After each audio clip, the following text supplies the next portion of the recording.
again? No luck finding the 𝒂𝒂𝒏𝒂𝒏𝒈 book upstairs, I see. Well, sorry, but I must return to my work. Do help yourself to anything you need when you...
In some subjects, pockets filled with a rich, acrid pus form near hot, inflamed areas around the groin, armpits, and jaw.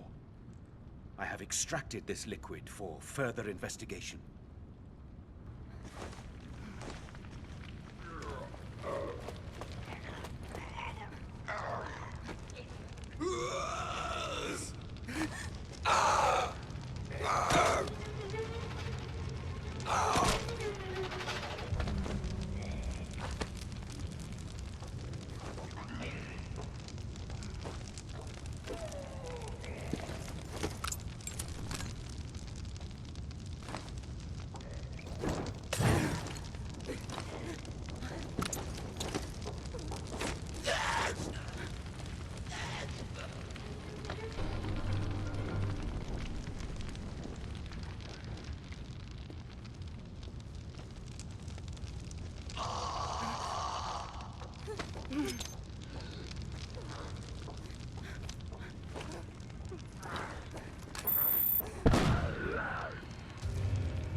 The patient must be restrained and cannot be calmed by any manner of herbal sedative.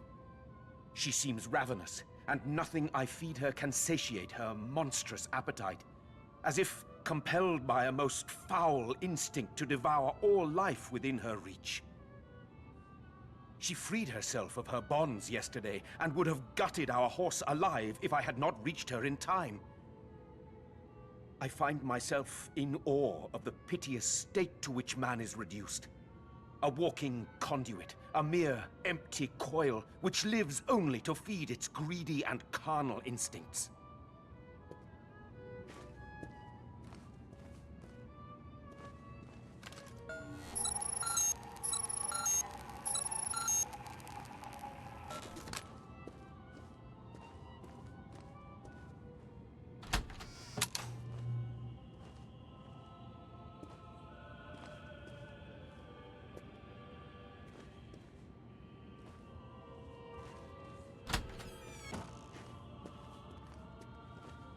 Where was I? You must forgive me. I'm a little distracted. Ah, yes, Dr. D.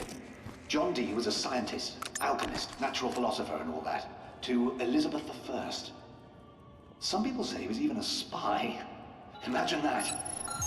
And Dee wrote a warning, you see, about this outbreak. Oh, dear.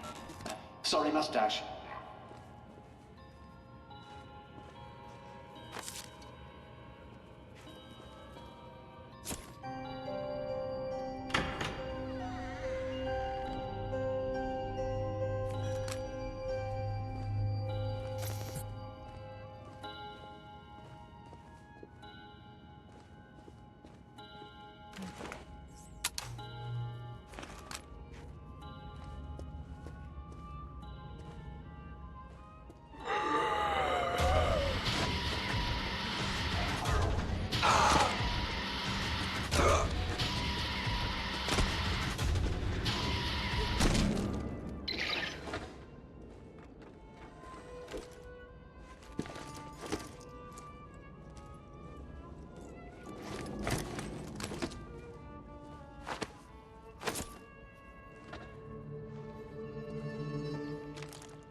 hello.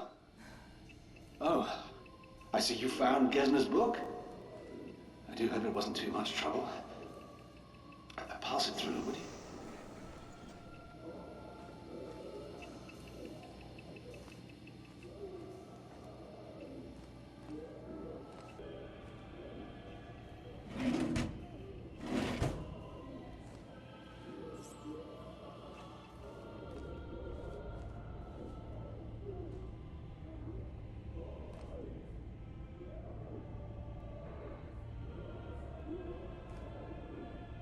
Ah, wait.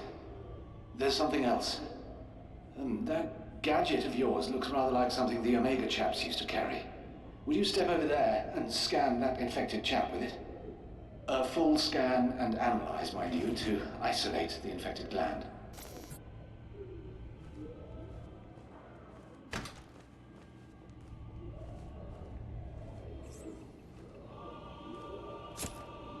The human body really is a fascinating thing. Even after all vital signs in the subject cease, the body continues to fight the infection.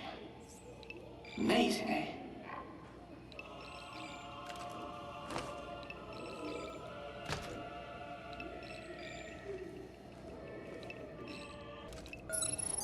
I thought so. You'll have to put him out of his misery first.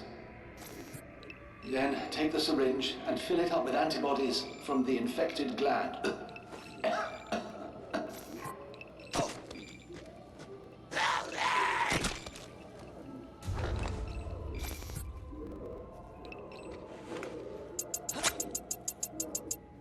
Perfect.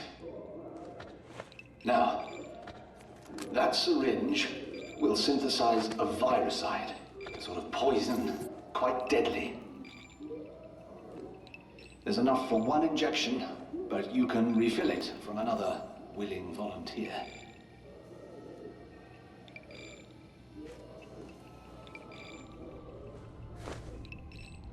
In return, I need another favor. A second book, Studium Contagione, The Study of Infection by D himself. It's very rare. But I happen to know Ron Friedman has a copy in his flat on Brick Lane. Ron's one of those raven chaps, you see.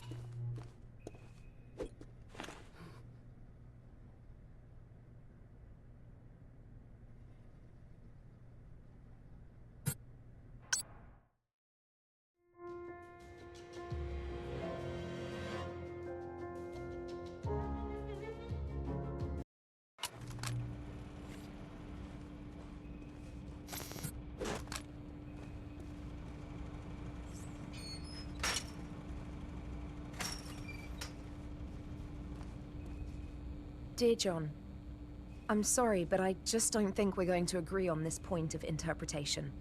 You seem dead set on a scorched earth reading of the BP, whereas I, and Ron, and many of the others, see it more as a warning that we need to help people, not stand by and watch as it happens. I know you're angry with me and Ron for arguing with you at the last meeting, but I hope you can see that we're just advocating a better safe than sorry approach. It's like global warming. If we're wrong, well, at least we tried to make the world a better place, and no harm done. But if we're right, and we don't act quickly, we're putting the whole planet in danger. I wish you could see that. We're not trying to shut you out or... I know you said those things in the heat of the moment, but even if you didn't mean them, they hurt. Your experience is invaluable to us. That's why I was asked to recruit you in the first place. But we're not children. And we do understand your point of view, we just disagree. The Council has asked me to suggest you take some time off from the meetings, because they don't feel you're being productive right now. I'm not going to do that because I still love you, and know how much being excluded from the Council would frustrate you. But I agree this fatalist agenda isn't productive, I'm about to leave for Clermont-Ferrand to see what I can dig up in their library about the Physician, as discussed at the last meeting. But I'll be back in time for bonfire night, so I'll call you and we can go up to Ali Pali for the display. It's been too long since we spent an evening together, and I'm sorry about that.